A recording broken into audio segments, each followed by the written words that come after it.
So I've been a serial renter for most of my adult life, and long before I trained in interior design, I never just moved into a new home and unpacked and left it at that. I always put energy into making it feel like home.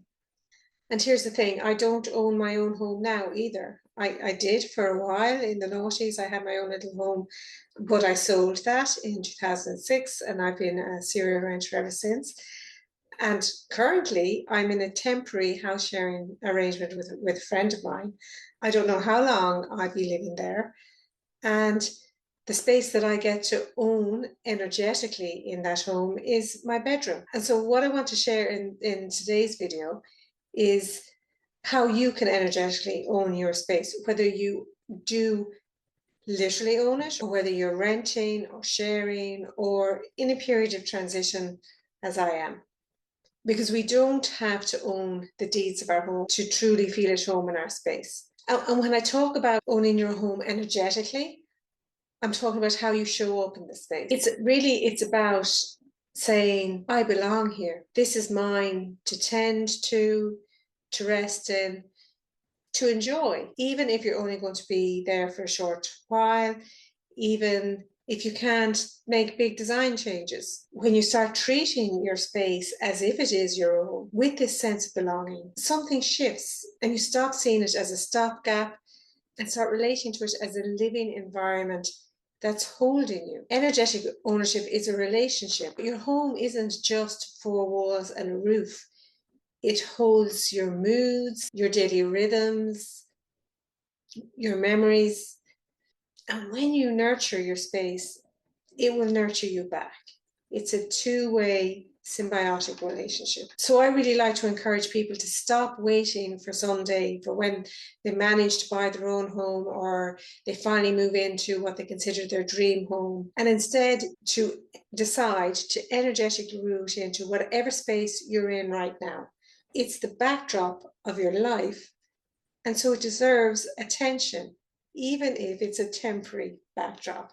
It still deserves your attention and your care. And this is particularly important if you're renting or if you're sharing, because when you're in that scenario, it's very easy to stay in limbo, to think, I won't be here forever, so I won't bother, or this space doesn't really belong to me, so what's the point? Well, something I say all the time is our homes are containers for our bodies, for our minds, for our spirits.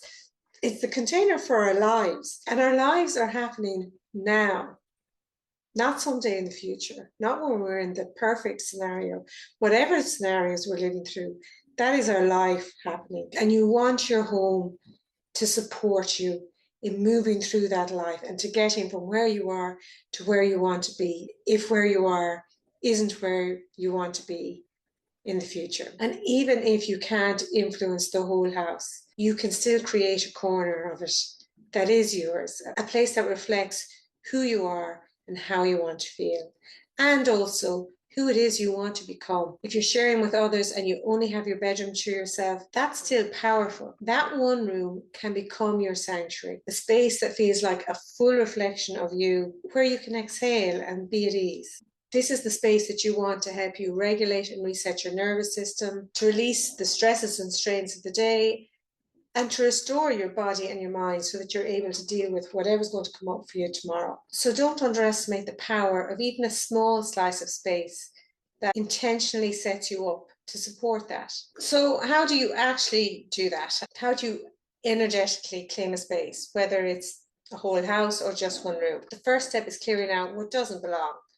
Now, I won't go into too much detail because I do have a video that outlines, that walks you through a very simple space clearing ritual. I'll link that in the description below. But simply put, every space holds on to past energy until we encourage it and support it in releasing it.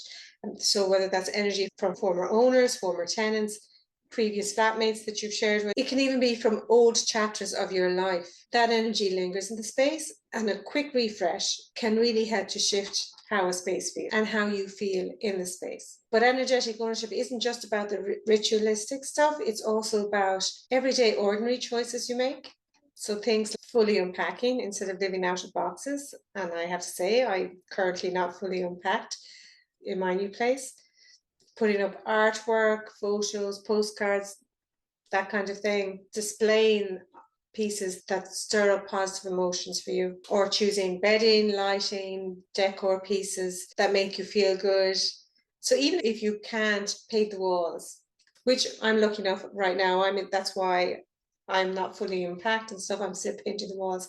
Like, if you can redecorate, that's obviously ideal. But if you can't do a whole lot on the decoration front, you can still make little tweaks that add up to a meaningful difference. And one of my favorite things is to create a little corner somewhere in the room, whether it's the way you set up your bedside table, or a little reading chair, making a corner very comfy for reading in, or create a little altar on your windowsill. These little things go a long way to making a space really feel like yours. It might sound simple, but they are powerful because they signal both to your nervous system and to the space itself that you belong here. This is your home. And after that, it's about tending to the energy over time. So not in a big dramatic way, but in small everyday ways.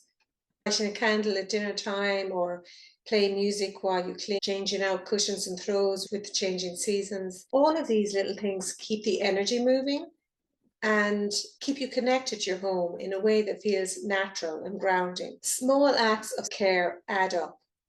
And they shift how you feel in your space, and also how your space feels around you. And the really amazing thing about owning your home energetically is you don't have to wait. You can just choose it today and get started in whatever home you're currently living in. And when you do this, your home starts to meet you halfway, starts to hold you, to reflect you, and to nurture you in ways that ripple into every other part of you. This is what Creating Sanctuary is all about. It's what my mission is on this channel, really.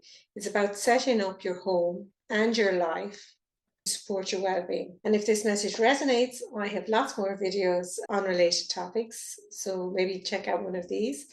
And thank you so much for watching. I'll see you in the next one.